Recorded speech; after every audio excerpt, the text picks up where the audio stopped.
Kai Whakatemuri Te Hira Whakamua. That's Maori for I walk backwards but with my eyes fixed on the past.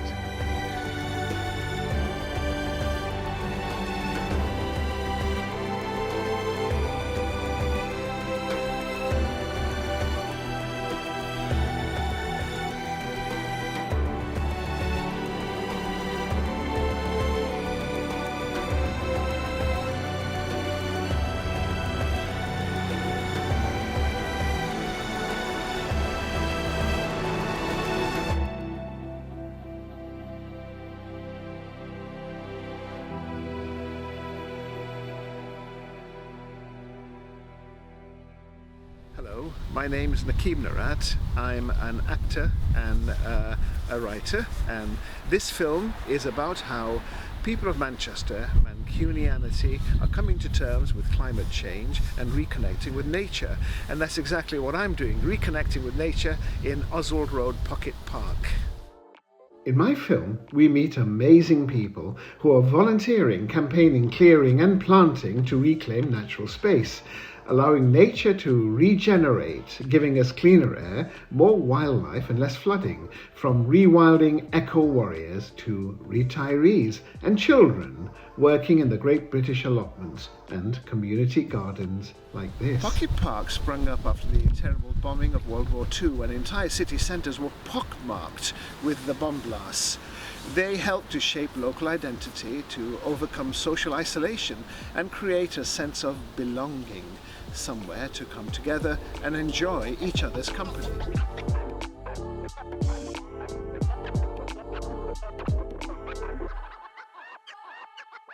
Manchester is the world's first modern city, renowned for innovation, from splitting the atom to Baby, the first programmable computer. But 100 years ago, our city wasted generations with inhumane conditions in factory mills and spoiled vast areas of green land, building some of the world's most horrific slums. In 2019, the city declared a climate emergency and planned a move to carbon neutral by 2038. Climate change leads to loss of wildlife and nature. The two can only be solved together. We're in the famous rebel camp of Rybank Fields, which excited public imagination and the national media over 2 years of protest. Eco-warriors from around Britain, supported by local residents, camped in opposition to plans by Manchester Metropolitan University to develop a much-loved local recreational area. MMU's land is bounded by the tarmac path over there, which is delineated by their no trespassing notices. We're in the hinterland, and this is where the famous camp thrived for over a year, with overwhelming community support and huge media interest. Sarah Benjamin, an ecologist and former town planner, is a committee member of the Friends of Rybank Fields. The word wild to me kind of brings up two things that sound like opposites, but it brings up the idea of freedom and it brings up the idea of connection. Wild spaces kind of take care of themselves. I'm like a lot of us, I'm a busy person, I have lots of different responsibilities, but when I come into a wild space, I get a sense of being released from all that. I just feel free from all that because it takes care of itself. A healthy ecosystem will take care of itself, and that's what happens here. And the rewilding that's happened here has happened with very minimal intervention from anyone. We just, as humans, we just left a space and it took care of itself, and I just think that's really kind of inspiring and freeing, that freedom from responsibility. Part of the importance of the fields is that the community around it, and it's the history. This field has been here, the Nico ditch in the middle of the fields goes back to Anglo-Saxon times, so there's always been a community around this space, and that's part of the power and the value of it. The importance of it is the human history as well as the ecological history. One of the original camp founders and member of Extinction Rebellion is local resident Jo Murphy. She has family connections to free roaming in Britain with the Kinder Trespass. I only found out quite recently, after my mum passed away, that I think it was my great-grandfather was involved in the Kinder Scout Trespass, which was part of the movement that's now given us access to wild spaces, and the camp was set up on the anniversary of the Kinder Scout Trespass. That's why we did it. So yeah, it's quite a nice kind of circle. We did a trespass around Chorlton on the local golf courses, because golf course use, there's a lot of land, given over to golf courses, very maintained, a lot of pesticide use. Anyway, so we did that, and then we came here. There was a community event on that the Friends of Rybank Fields were running, and we came together really to celebrate the anniversary of the Kinder Scout Trespass, and we put our tents up on the space to kind of claim it and also draw more attention to the campaign that had been ongoing for a very, very long time. I think it's been very difficult to maintain a presence, and some of the other people who were here all the time through winter, it was really tough for them, really, really tough, physically, emotionally, mentally. It's hard to do, so I completely understand us not being able to maintain that. And also I think it's time for the Friends and the Save Rybank Field campaign to maybe move in a different way, which is what they wanted to do, so we respected that. There is a fantastic, radical Manchester tradition of communities fighting for opportunity for all. Jules Gibb has been a community champion for over 40 years. We're defending it now because it's a piece of uncommodified land. It's a piece of wild land, and we've grown with it. I've grown with it over all these 30 odd years. And so that bit of wildness in the land, I find myself responding to it and understanding it and relating to it in a completely different way. We've been traumatised in being taken away from our relationship with the land. And I've never had a relationship with the land. I come from an industrial environment. I've never had a relationship with the land, and this is the first time I've actually had an emotional relationship, which is kind of symbiotic. As the field has got wilder and more natural, I can feel myself responding to it in that way. And it's the only place that we've got where it's tides and times and planets and things, and it's tiny, but unless we hold on to tiny pieces of uncommodified land, we're doomed as a species. So both sides remain opposed, and although the Echo Warriors have left the camp, the cause continues without any resolution. Manchester Metropolitan University kindly gave us a statement about the situation. They say Rybank Fields has been owned by Manchester Met since the 1970s, and the disposal of the site is the final stage of the university's project to consolidate onto one city centre campus. The sale is designed to provide much-needed housing in line with Manchester City Council's development plans for the Chorlton area. The proposal aims to deliver affordable housing, low-carbon buildings, net biodiversity gain, sustainable travel arrangements, and public open green space, which provides a gateway into Longford Park, which the site borders. This reflects the importance the university attaches to sustainability. Now we're going to an allotment. Allotments were originally parcels of land given to the landless poor from around 1857. Nowadays, allotments are loved and worked by everyone from footballer David Beckham to retired people and new agers to grow healthier food and self-sufficiency. The community allotment in Trafford, Manchester is a lovely example. Set up in 2010 by Friends of Longford Park, it surrounds a bowling green, another great British tradition, and is full of vegetables, fruits and greenhouses.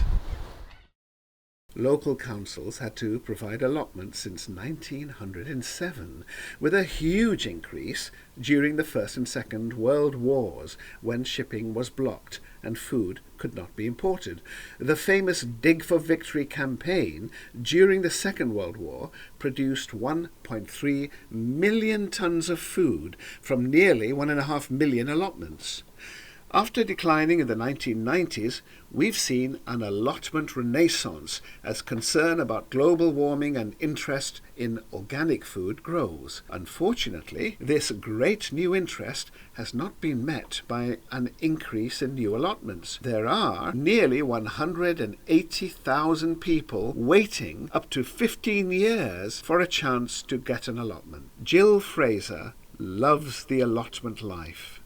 We have all ages, we've got all faiths, all nationalities, we've got people that can't grow anything yet, and we've got people who've been gardening for years, and we all just sort of muck in and help each other. And that's why I like it, because it's a community allotment, and it means that we work together and we share the produce out, and any spare we give to the local food bank.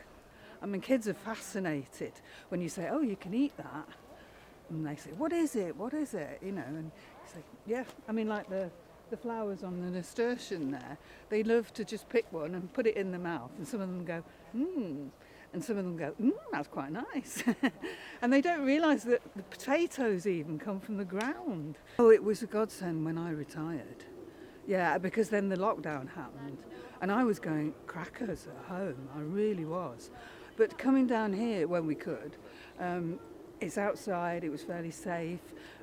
I could speak to other people because I live alone. I didn't see people at all until I came here and talked to people and, you know, conversed. It was wonderful. Yeah, we have people that have had problems and they say it really helps them. And they say just being outside, just having a little chat. You don't have to talk to people if you don't want. You can just do whatever you're doing. And but there's somebody there, and if you want support, it's there, and it's great. My name is Fanila, and I like coming to the allotment because I get to plant some plants with my grandparents. I'm Rosie, and what I like to do in the allotment is to plant flowers and check what foods they taste like. My name is Maddie, and I like coming to the allotment because I get to plant like foods and flowers with my grandparents and see what they taste like afterwards. We are off to see a new community food growing development that goes even further and is dedicated to changing our broken food system. Known as urban or guerrilla gardeners, as it is about using public space for growing food, from edible bus stops to flowering derelict land, very popular with Manchester residents, so-called pimping their pavements. Sadly, 440,000 people across the UK live on roads with no trees or even any greenery. Sam Payne is a former professional engineer and founder of Manchester Urban Diggers in Plattfields, Fallowfield, Manchester. They began by developing a disused bowling green in 2017. I was an engineer, trained and went to university and worked in it for 5-6 years. I was doing this as a hobby initially, and I think it was a lifestyle thing, like a choice. A project like this that you just don't get in, I wasn't getting in my other job, and there's loads of different things that you can get from a place like this. Like socially, like it's a great thing, and you're moving around all the time, loads of different things going on all the time. There's events one day, there's a project with like asylum seeker refugees another day. We have a catering job on another day. I'm doing a bit of gardening, I'm fixing the toilet, all the different things, and it's a much more. I mean, I guess when I'm fixing a toilet, I don't necessarily think, yeah, I love this job, but the mixture of all those different things, and it's the people really. Well, the idea is that they come into the garden or whatever situation it is, and it's, you know, a lot of the time people may be depressed or feel anxious because of one reason or the other, but a way to get out of that is by interacting with people in your community. You want them to be able to feel comfortable in the space, and then maybe once that program finishes, they think, oh, there's another program on a Friday that is a bit more more people come to that one. There's lots more people, so they feel comfortable enough to come into that, and it's sort of like feeling their way into sort of that a bigger community space and feeling more confident in themselves to come and do that sort of thing. I guess in terms of Manchester Urban Diggers, like our ambitions are a bit of a bigger scope. We want to bring food production closer to people's sort of hearts, and it's a very important part of that. A project like this is really great because it's not just the effects of like coming here and enjoying it. You can see that we're growing food here, and we're using the food in the kitchen and then making it into really nice food and then serving it out to volunteers. It's a full cycle that people get to come here and witness and enjoy sort of the fruits of that. I'm standing on a ha-ha, which is an architectural term for a sunken wall.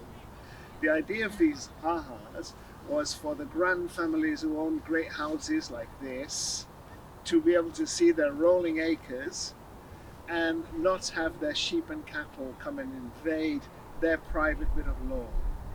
And this is the home of John Rylands, the man who generously gave this land towards being a public park. Why they're called ha-has, no one knows, but historians say that it could be because anyone going for a walk without realizing it's there may fall into the ditch and shout, "Ah! Ah!" John Rylands, known as the Cotton King, was one of the world's richest men. He employed 15,000 people in 17 mills and factories, producing 35 tons of cloth a day. His home, Longford Hall, was demolished in 1995, but the facade of the old hall still stands, as you can see. Now we're in one of the best-loved public parks of Manchester.